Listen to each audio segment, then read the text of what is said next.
Hi, Terry here. Welcome to Times Gone Tech. And this weekend I am cleaning up 18th century style. So stick around.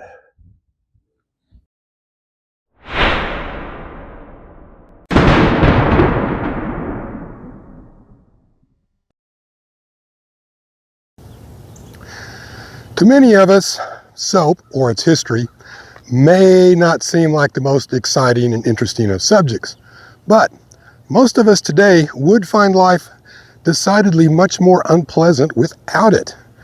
And if you're tempted to think of soap as a modern invention, which only someone of our refined sensibilities can truly appreciate, you would be wrong. We have this view of historically of our ancestors being dirty, smelly, stinky, very uncouth compared to us. But as usual, history actually shows us a very different story. If anything, history shows us that it seems to be human nature to want to keep clean. The first written references to soap go all the way back to ancient Babylon, about 2800 BC. And we know the Egyptians used soap. Ramses even had his own personal shower with hot and cold running water, which by all accounts he was quite fond of using. The Greeks and Romans were also very keen on being clean. But the Romans went a step farther, and for them it almost became an obsession. They even built free public bathhouses, separated by social status and gender, of course. In fact, the city of Rome boasted more clean water per person than any other city on earth at that time.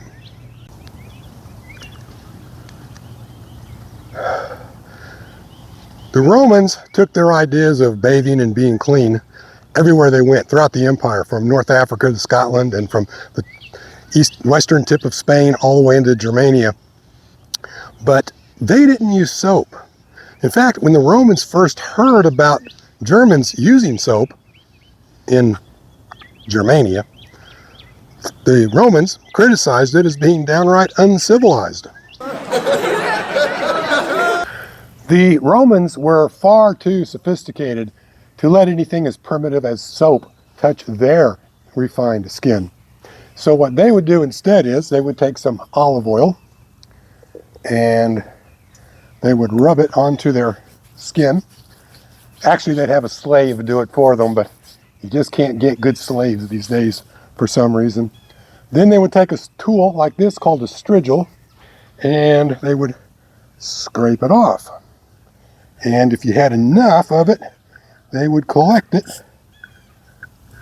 in a bowl and then dispose of it.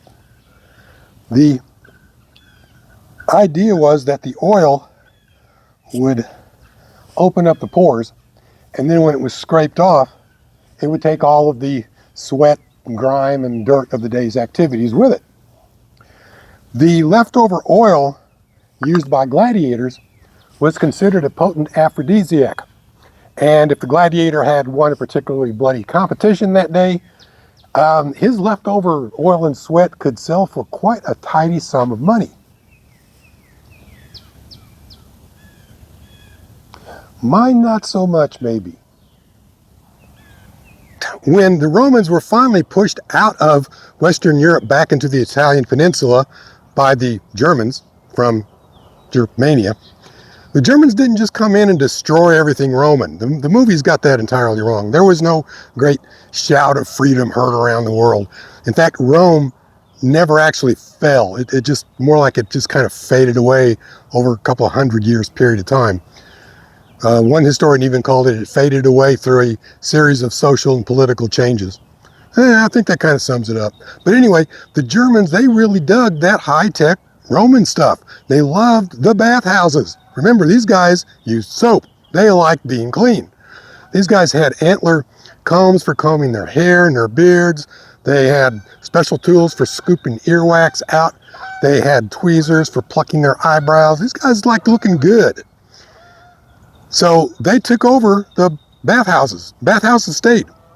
And the monasteries and the Catholic Church, a lot of the bishops and those guys, they actually just took over running the bathhouses. So throughout most of the medieval period, rather than being dirty, smelly, stinky, bed bug-ridden bums, were actually pretty clean. And then in the 16th century, things suddenly changed. And it was all due to these guys, the Tudors. The Tudors had a natural distrust of vegetables.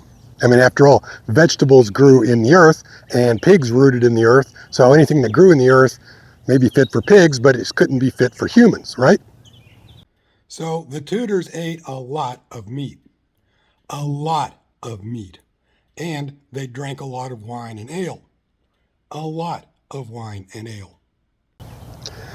Now, the thing about a diet high in protein, fat, and alcohol is that it lowers the metabolism. And since European aristocrats ate so much meat and drank so much wine and ale, a lot of them just started dying in their bathtubs. In fact, so many aristocrats died just sitting in their tub that many of them gave the habit up altogether. In fact, doctors, they started to equate the death rate with bathing and recommended that to maintain perfect health, a person only needed 2 baths in their lifetime. One when coming into the world and one when leaving it. King Louis XIII of France was famous throughout Europe for the level of his stench, which he bragged about as contributing to his health and long life. Apparently, he smelled so bad even germs couldn't stand to be close to him. Queen Elizabeth I of England, the last of the ruling Tudor monarchs, defiantly broke with tradition and insisted on bathing at least once a month, whether she needed it or not. She might have been inspired by how bad her daddy, the famous Henry VIII, smelled even before he died. In fact, servants joked that they could smell Henry coming down the corridors of the palace long before ever seeing or even hearing him. Others said he smelled so bad that after he died, it was hard to tell by using only one's nose. Finally, in the late 17th century, doctors began to realize that it wasn't water that was killing so many people, it was their diet. And so they started recommending that people eat more vegetables, drink less liquor, and yeah, you know what? Start taking a bath again at least once a month, whether you need it or not. And soap made a comeback. Okay. In 1736, James Dunbar wrote Smegmatalogia. It's a book about how to make soap. And it's actually very informative. And he clearly knows what he's talking about. He goes into exact detail, what types of materials make the best lye, how to store the lye if you're not going to use it, how to make it, how to make the soap. It's really a very, very well written, well informative book. Now, the problem is if you want to buy it, in fact, if you can see some of that, if you want to buy a copy of it, which you can get from Amazon, it's where I got this one, you might notice that this is not a translation. This is not a modern translation. This is just a simple reprint of the original text. And this is 1736, so it's got those little lowercase f's instead of an S, and very formal, flowery prose, and the occasional odd uppercase letter just thrown into the middle of a sentence for some strange reason. So it can be a little difficult to read, but this is what I'm going to use to make some authentic 18th century soap. Good morning and welcome to day 2 of my soap making adventure. So, I'm following James Dunbar's instructions in the Smegmatalogia, or the art of making potashes and soap and bleaching of linen, by which the industrious farmer is taught to bleach and wash his clothes with the produce of our own country, by James Dunbar. So I've got my ashes, which I burnt yesterday, and I've added the water to it like he says. I'm going to let it soak. But there's something in here that's very interesting because he talks about adding some, what does he call it? Unslaked burnt limestone. He's very specific about that. And that is this stuff. Now this is just a piece of limestone that I picked up literally off the side of the road, but I burnt it in a fire in a reducing atmosphere, and that cooked all of the water out of it. So it became quicklime. So now it's just a lump of quicklime. It's also a lot lighter, softer, more crumbly. And then when that's added to water, it becomes slaked lime. And slaked lime is one of the primary ingredients in, well, concrete, mortar, stucco. All right. So why he wants to add lime to the ashes, I have no idea. He doesn't say, and I don't know, but it's his book, his recipe. So here it is. And I'm going to just add another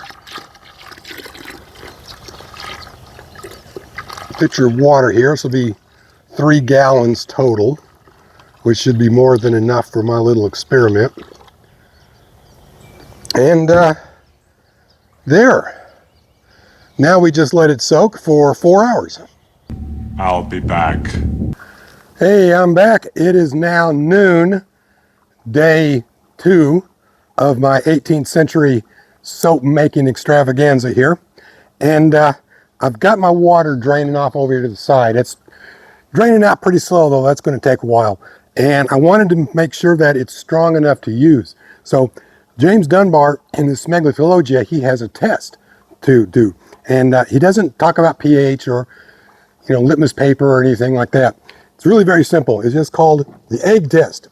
And what we do is we take a raw egg, and I've got 3 jars here. Now this one is just plain tap water. This one is a mixture of lye and water that I made up myself. And this is some of my ash water that I've filtered off. And I'm just going to put the egg in the plain water first. And nothing happens. And as you can see, the egg in the plain water is not floating. In fact, let me get over here to the side so my shadow doesn't interfere with that. So we're just going to take that out of the plain water, and now I'm going to transfer it to the lye water. And you'll notice the egg does float. And that's because the lye has increased the density of the water so that it now can displace the egg and push it to the surface. So now, let's rinse that off so we don't add any extra lye to the ash water. And here is the ash water. And look at that. Huh. I didn't really expect that, to be honest. I didn't think that'd work. I thought it'd just drop down to the bottom. I don't know what this stuff is, something to do with the ashes, but as you can see, it's not in the lye water. That is very interesting. So, according to Dunbar, this is good lye for making hard soap. Okay, now Dunbar says to start with 5 pints of ash water and 4 pounds of tallow. And basically all we're going to do, I'm just going to put them in this pot here. And I've already weighed out 5 pounds of tallow, which I've rendered last week. So I'm going to put most of it in, but not all of it.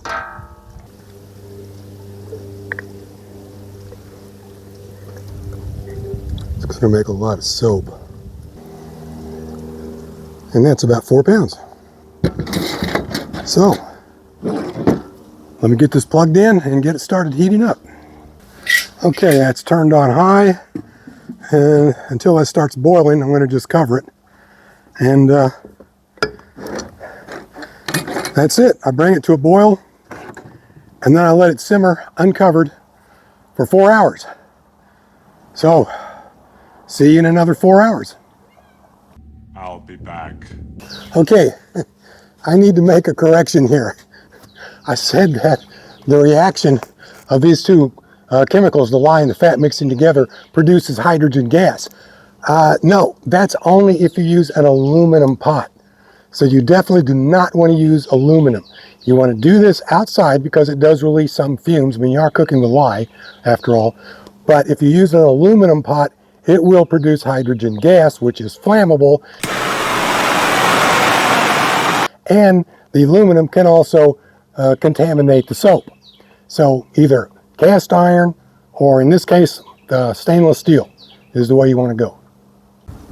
Okay, now we're just about 1 hour into the 4-hour boil, and look at this. I wanted to show you this. Look at these little crunchy, or not crunchy, but globulary, fatty globules and stuff that are starting to form. It is definitely some kind of reaction is starting between the fat and the lye. It is very slow, but it is definitely there. Something is doing it. Something is cooking. Don't know what yet. Maybe it's soap, maybe it's, who knows. But there it is. It started. Good morning. Oh, excuse me. And welcome to day 3 of my Smegmatalogia Soapapalooza. So, I boiled this for 4 hours yesterday, like Dunbar says to do. And in fact, let me read you a quote from this just to give you an idea if you want to try this for yourself, what you're going to be reading. Take of the lea of fern ashes 5 pints and 4 pounds weight of good rended tallow. Dissolve in a pot the tallow in the lea. Let your pot be but 2 parts of 3 full, because if otherwise it will swell and boil over when it comes to the boil. You must take care to keep a slow fire at it, and get a thin piece of stick about 2 inches broad and 10 or 12 inches long. Make it small at the handle and throw the scummings off the pot into the boiling part of it. Let it boil for 4 hours. That's what I did yesterday. Then take off your pot and let it cool, and take away the under part of the lea. Now that's what I did. I don't know if you can see that, but that's what I did this morning. I let this sit out overnight. The fat firmed up a little bit, and then I just kind of broke a hole in it and I drained the water off because I've already used the lye out of it. So now it's back on the pot with fresh lye, fresh lea. And fill up your pot as before with fresh lees, and set it a-boiling again upon a slow fire for 2 hours. Then, as your pot boils down, put in more lea and boil it for 4 hours more. So, I'm going to cook it for 2 hours. Then, I'll come out and check it, drain off the water, add some more fresh lye. I've got some more here, ash water, and I've actually got more. I just haven't. It's in a bucket sitting on that pink bucket down there. So I've got more. So yeah, that's what we're going to do today. Just going to let it boil, probably all day. So let's let it boil. I'll be back. Okay, I am back, and look at this now. This is the end of my boiling period. This is just water down there in the bottom. Very little bit left. And this is my soap. So what I'm going to do is I'm going to pick this out. I'm going to put it into this mold here. And see if, I don't know how much of this you'll be able to see. And after I get this picked out, I'm going to put a weight on top to press it into a square. And then when that square cools down and hardens up, I'll cut it into bars. I think that's about all I'm going to get. Scrape that off. Now,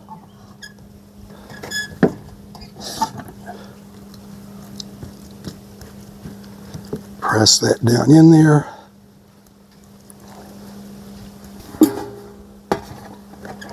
On there, press that down. Add some weight. Add some more weight because I don't need this now. And we'll add some more weight.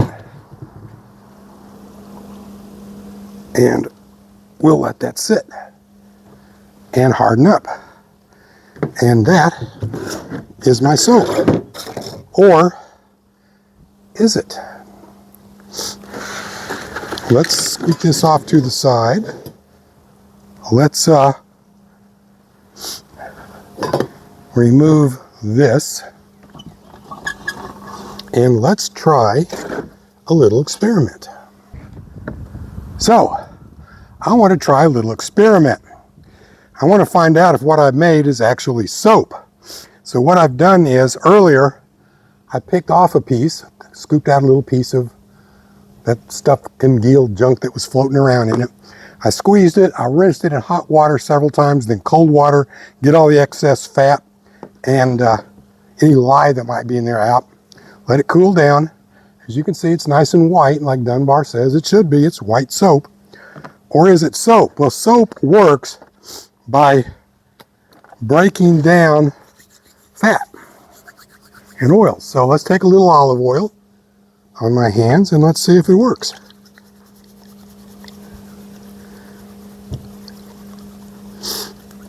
Now, one thing I can tell you right up front is it is not really lathering up. I mean, it is. I can see a little bit of lathering, but not as much as you might think. Not compared to modern soap, surely. And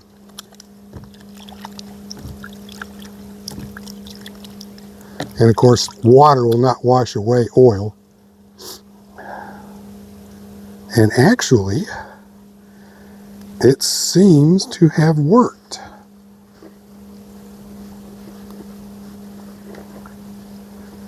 Yeah, that oil, that olive oil, is gone from my skin.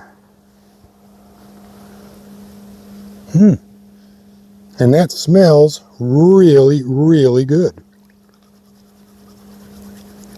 So, yeah, this is real soap.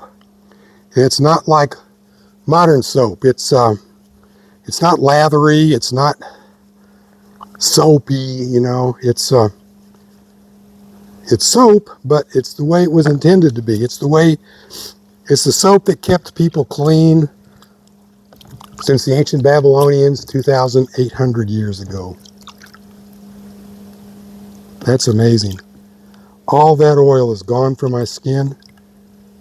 My skin feels smooth. It means wet, but it feels good, smooth, and very, very clean.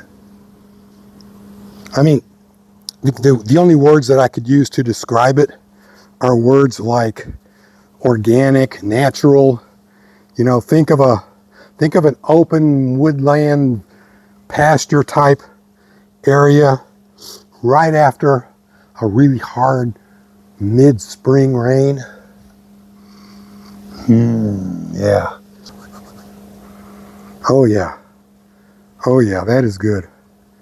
And my hand is clean. Yeah, I mean, yeah, that's really good. You know, it's amazing that whenever I try something like this, something that people did, you know, for hundreds of years, and I recreate their methods, like with, where you go here, James Dunbar's Smegmatalogia, and it actually worked. But then why wouldn't it? I mean, the guy knew what he was doing. He knew what he was writing about. This is absolutely amazing. That is just, man, that is clean. So, I've got real 18th century soap. Now, it doesn't lather up, like I said, like modern soap, but modern soap has ingredients in it specifically to make it lather up. And this is just, well, some wood ashes, water, little burnt limestone, little salt, some beef tallow, you know, and that's all. So, yeah, it's not going to produce a lot of lather, but it might as it cures out. This is just a couple of hours old. I just made this a couple of hours ago. I've got this over here now, which you can't see, but it's pressing and curing. And I'll cut it up into bars after that cures out. And actually, I mean, who knows, after After a week or two, it might turn into real lathery soap.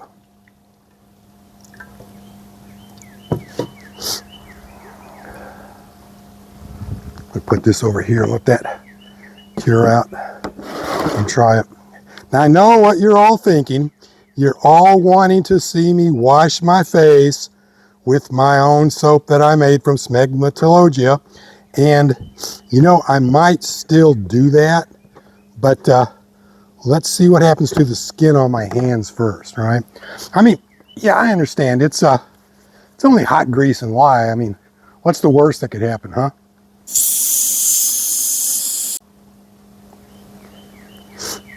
So anyway, hey, my Smegmatalogia, try my Smegmatalogia Soapapalooza, 18th century soap. And for about $10 in ingredients, I probably got enough soap here to last 6 months. Well, I mean, the skin's not peeling off yet, so I love that smell, man. Hey, thanks for watching, and see you next time.